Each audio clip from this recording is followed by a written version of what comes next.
Let's look at a system we saw back in the Newton's Laws unit. This is sometimes called an Atwood machine, and we're going to release it from rest. M2 is going to fall, pulling M1 up the ramp. And we want to predict how fast M2 is going just before it hits the ground.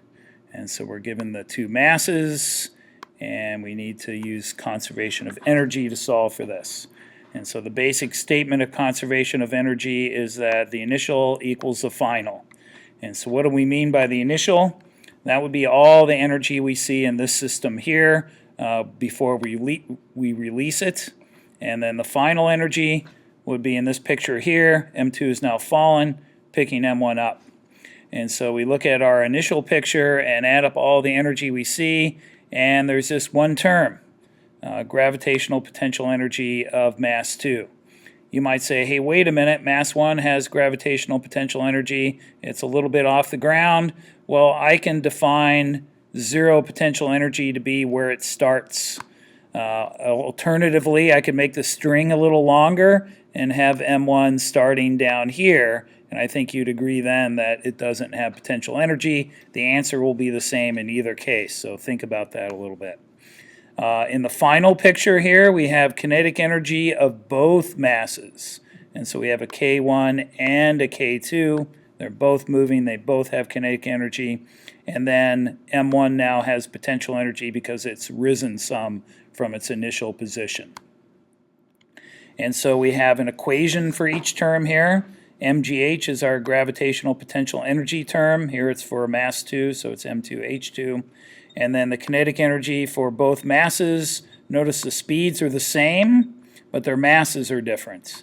And so I wrote each one as having their separate kinetic energy. You could just add the masses together. I don't recommend doing that. And then the potential energy of mass 1. So mass 2 is giving its potential energy, and it's becoming three different things: kinetic energy of each mass and potential energy of mass 1. And so they both have the same speed. H1, it would be how high M1 went. So it's not the same as H2 because it's on a slant. It's going to be less. We'll have to figure that out. And so rearranging things a little bit, I can subtract M1GH from both sides, and I can factor out the 1/2 V squared, just doing a little algebra ahead of time. We'll also factor this G out in a little bit. But we need to figure out what H1 is. And so I have a similar triangle here. This theta would be the 40 degrees that I have here. And H2 is the hypotenuse. So whatever distance M2 fell, that's the slant distance that M2 rose. So this is H2. H1 is opposite theta. And H2 is at the hypotenuse, so H1 is H2 sine theta. So I'm going to put that into here and solve for V. And so I did a few more steps of algebra. You should confirm those on your own. But this is the final result, not worth memorizing or anything. You should be able to create this as needed using conservation of energy.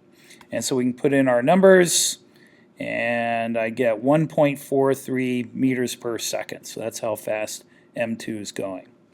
If you do go back and review this one from the Newton's Laws unit, you'll see we did it a different way. We would get the acceleration and then get the velocity last. Here with energy, we got the velocity first. How would we get the acceleration? Well, now we could use kinematics to get the acceleration. And so you could go to this equation from our kinematics unit. V0 is 0.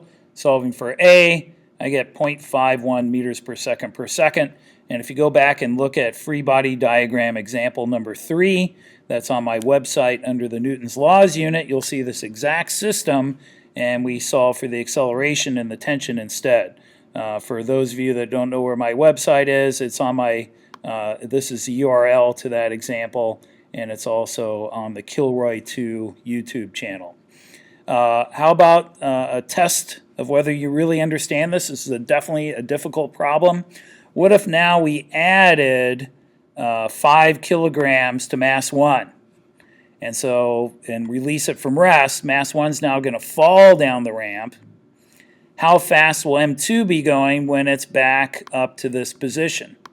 And so pause the video, use this as much as you want to see if you can figure it out, except for don't use this equation. See if you can start from initial equals final and derive something to solve for it. Here comes the answer though, 3.36. If you got that, you are doing really well on conservation of energy.